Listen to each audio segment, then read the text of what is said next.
Donc ce colloque, avant tout, montre la volonté d'un DECOSA de mettre en débat des questions importantes. La culture du débat, la confrontation des idées, c'est cela qui nous fait vivre.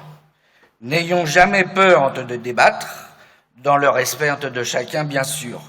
Dans notre société, le débat devient un luxe, donc ne nous en privons pas. Donc on débat aujourd'hui avec nos associations départementales, avec nos organisations de la CGT, avec d'autres associations, ONG, groupements, avec des institutions et même avec les pouvoirs publics. On n'a aucune opposition de débat. On veut s'enrichir les uns les autres et on veut avancer sur cette question-là. Donc le débat, c'est un travail qu'il nous faut sans arrêt mener.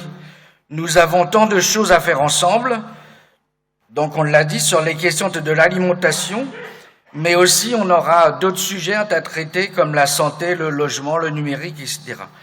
Donc dans les prochaines semaines, prochains mois, un DECOSA fera des propositions de rencontres tout au long de l'année pour continuer à débattre sur des sujets importants. Je reviendrai pas sur certains sujets. J'invite les camarades d'un DECOSA à relire le texte qu'on a fait à notre AG il y a 15 jours sur les enjeux de la consommation. On a parlé de la société de consommation, de la surconsommation, de la question des déchets, et on s'est prononcé clairement sur un changement de société, sur arrêter cette société-là qui s'emballe et qu'on prenne le temps d'aller sur un autre projet. Donc le premier temps de débat sur la stratégie nationale, donc ce débat nous permet aujourd'hui de confirmer notre signature sur la tribune des 103 organisations qui s'adressent à la Première ministre. Maintenant, nous devons attendre le texte final, mais nous sommes méfiants quand il s'agit de réellement s'attaquer au secteur de l'agroalimentaire. On est vraiment méfiant quand c'est l'État qui doit prendre ses responsabilités dans l'intérêt général. Trop de fois, on a vu plier devant les lobbies, trop de fois, on a vu renoncer. Donc on espère cette fois-ci que ça sera un texte qui sera porteur d'avenir. Donc nous avons beaucoup à faire sur cette question-là, mais effectivement, il faut faire le choix entre le consommateur et les sociétés agroalimentaires, sans parler des sociétés de la grande distribution. Alors on a eu beaucoup d'explications sur le processus qui était vraiment très intéressant, le travail interministériel. Je pense que c'est un peu nouveau, qu'il faut souligner. Donc ça, c'est intéressant. On a appris beaucoup de choses sur le CNA, sur le Conseil national de l'alimentation. Alors, donc on regrette que notre candidature n'ait pas été retenue il y a quelques mois, mais donc on va remettre la question sur le tapis, parce que, alors, sans essayer de tacler les autres, quand on va de quelque part, c'est parce qu'on pense qu'on a une expertise, qu'on a des choses à dire, qu'on a des remontées de terrain. On va continuer à travailler avec le réseau Action Climat. Je pense que c'est une bonne chose. Il va falloir qu'on travaille différemment aussi sur nos mandats représentatifs. Alors vous savez, association de consommateurs, on siège. Et en particulier, Laurent siège à l'ARPE, à l'autorité de régulation de la publicité. On a beaucoup parlé de la publicité aujourd'hui. Il va falloir qu'on travaille différemment cette question-là. Il va falloir qu'on soit porteur dans cette instance-là, qui fait des auditions, qui fait etc., qu'on soit porteur réellement de propositions. Et quand je dis quand on y va, c'est qu'on a des choses à dire. Il va falloir travailler avec Laurent sur des choses qui soient peut-être un peu plus pertinentes. Voilà.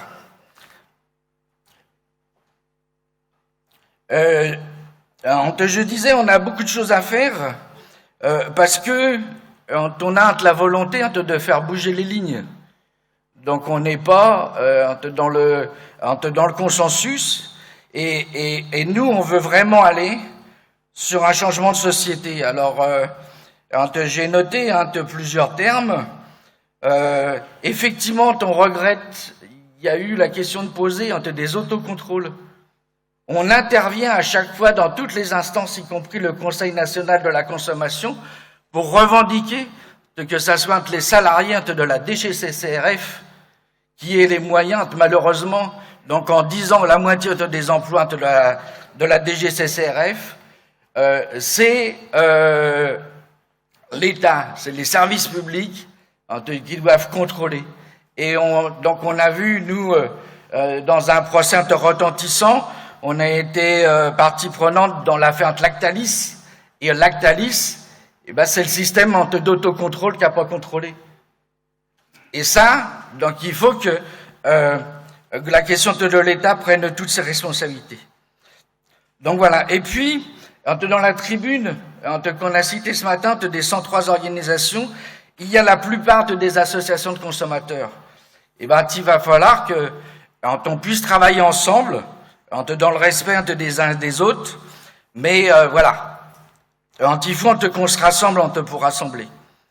La deuxième séquence sur le Nutri-Score, donc il faut peut-être, donc en discutant avec les uns et les autres, qui siègent aussi dans des mandats représentatifs et qui m'ont dit j'ai pas donné forcément l'avis d'un DECOSA, il va falloir qu'on écrive concrètement l'avis favorable de notre association et que tous ceux qui siègent quelque part portent cette parole-là et qu'on fasse attention à cette chose-là.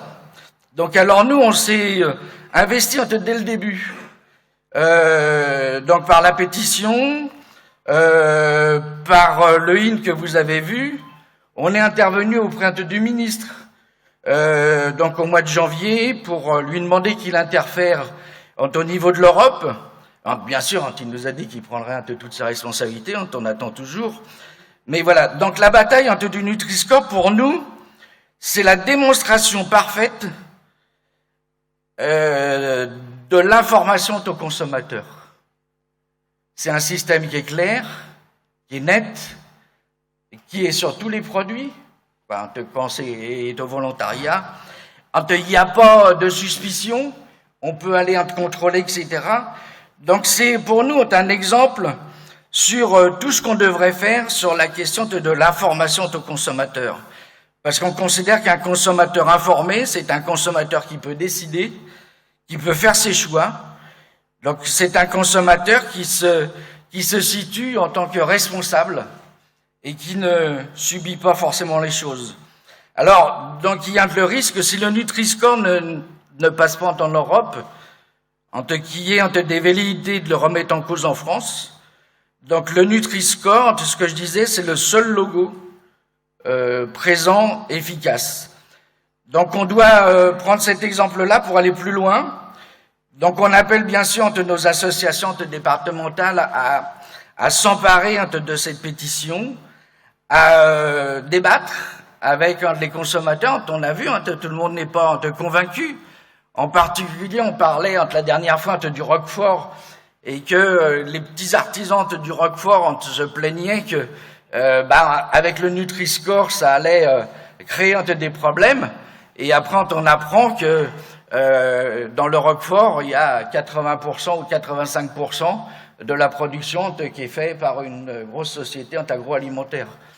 Donc les petits artisans, quand on parle des petits artisans, c'est les circuits directs, c'est la vente directe, c'est voilà.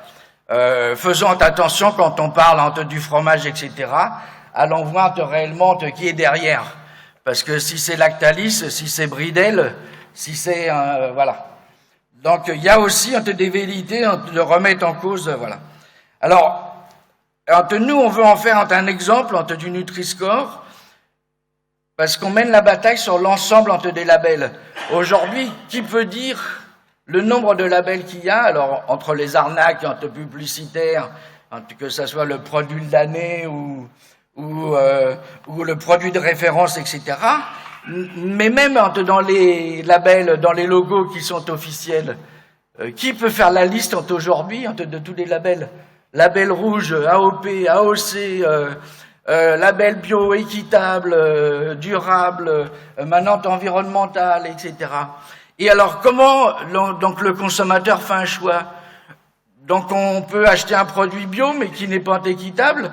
Donc, on peut acheter un produit entre label rouge, mais qui n'est pas bio. Mais voilà, comment donc on s'y retrouve là-dedans. Donc, nous, on est pour qu'on fasse la démonstration du Nutri-Score.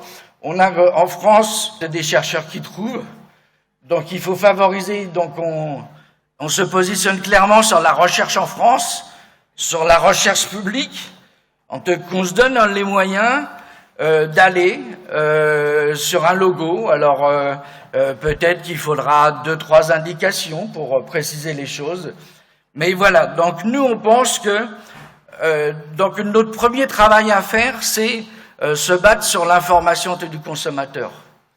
Et donc la bataille du Nutri-Score en fait partie. Et la troisième partie, alors une petite digression sur la SSA. Alors donc on parle de plein de choses, mais nous quand on parle service public, quand on parle service au public, quand on parle de sécurité sociale, quand on parle de solidarité, pour Indécosa, c'est pas des mots, c'est une conception de la société. Et c'est tout ce qui fait de la différence, une conception de la société, du vivre ensemble, du tous ensemble. Donc la sécurité sociale alimentaire, est-ce que c'est la solution? Pour l'instant, Indécosa, c'est pas prononcé. On écoute, on entend, on débat. Est-ce que y a d'abord une première étape d'un service public? Voilà, donc on va, dans les prochaines semaines, continuer d'en discuter. Mais ce qui est sûr, pour nous, que ça soit la sécurité sociale alimentaire, que ça soit un service public, parce que dans notre activité, on dit un service public du logement, un service public de la santé, un pôle public financier, tout ça, pour nous, ça va. De la question d'un changement de société où on remet de l'humain à sa place. Donc nous, d'abord, on répond, il faut que les choses changent, parce que l'existante n'est plus acceptable, n'est plus supportable. Donc on l'a vu là dans la précarité alimentaire. Donc déjà, on se prononce, nous, pour toutes les expérimentations. Qu'on aille sur la question des cantines, qu'on aille sur la question des jardins partagés, qu'on aille sur la question des épiceries solidaires, etc. Donc il faut tout expérimenter. Et on appelle nos Indécosantes à s'investir dans ces questions-là. Il ne faut pas qu'on soit un spectateur. Il ne faut pas qu'on se dise, nous, on est sur un projet de société, mais le temps qu'on arrive, on reste à la maison. Donc, il va falloir que nos Indécosantes départementales, on a fait plusieurs colloques, il y a des choses qui se font à Nantes, il y a des choses qui se font à Bordeaux, vous l'avez précisé, il y a des choses à Montpellier, il y a des choses à Lille, il y a des choses qui se font dans la région parisienne, Ivry-sur-Seine, Fontenay-sous-Bois, etc. Donc, tout ça, il faut que nos Indécosantes, on aille voir tout ça, parce qu'on ne peut pas revendiquer donc un changement si on ne va pas sur les questions d'expérimentation. Et je reviens au dernier débat qu'on a eu sur tout ce qui nous reste à faire. Alors, il y a la question de l'alimentation, il y a la question de l'expérimentation, il y a la question de l'exception alimentaire, et à la finale, il y a le droit à l'alimentation. Alors, sur cette question-là, donc c'est un droit qui n'est pas reconnu. Nous, dans notre association, on se bat sur la bataille des droits fondamentaux. Et peut-être qu'il va falloir qu'on mène la bataille pour que le droit à l'alimentation rentre dans la question des droits fondamentaux. Et alors, nous aussi, on a l'occasion de rencontrer des parlementaires, de rencontrer des partis, etc. Il va falloir qu'on travaille sur cette question-là. Parce que ça fait plusieurs années qu'on parle de l'alimentation, qu'on parle du droit à l'alimentation. Et peut-être qu'il faut travailler ensemble pour aller jusqu'à un projet de loi, mais que ça soit écrit. Alors après, c'est pas parce que c'est écrit que ça va changer du jour au lendemain. Mais déjà, si on reconnaissait ce droit-là, entre nous qui travaillons beaucoup sur le logement, et quand on s'est battu sur la loi Dallot, sur le droit opposable, etc., c'est pas la finalité sur le logement. Mais au moins, ça permet des petites avancées et ça permet d'avancer ensemble. Donc voilà, je veux pas être trop long. Alors, dans la conclusion, je dirais qu'une chose, pour nous, c'est simple. C'est la question agir, toujours agir, qu'agir. C'est ça. Donc on peut pas rester sur cette question-là de l'alimentation, les deux pieds dans le même sabot. Donc il va falloir maintenant, donc on est convaincu au niveau national, ici on a une dizaine d'associations départementales, beaucoup n'ont pas pu venir. Donc voilà, il va falloir qu'on discute tous ensemble dans notre association pour que, quand on passe à l'acte, qu'on aille voir les expérimentations, qu'on redéfinisse entre nos positions, qu'on redéfinisse entre l'intérêt, etc., que nos représentants dans les mandats, ils aient vraiment la parole dans des causes. Donc merci à tous de vous être déplacés. Et puis j'ai envie de dire, je peux pas conclure parce qu'il y a tellement de choses à faire que ça serait trop long à les faire maintenant. On va prendre les prochaines semaines, les prochains mois, et puis on avancera ensemble. Voilà.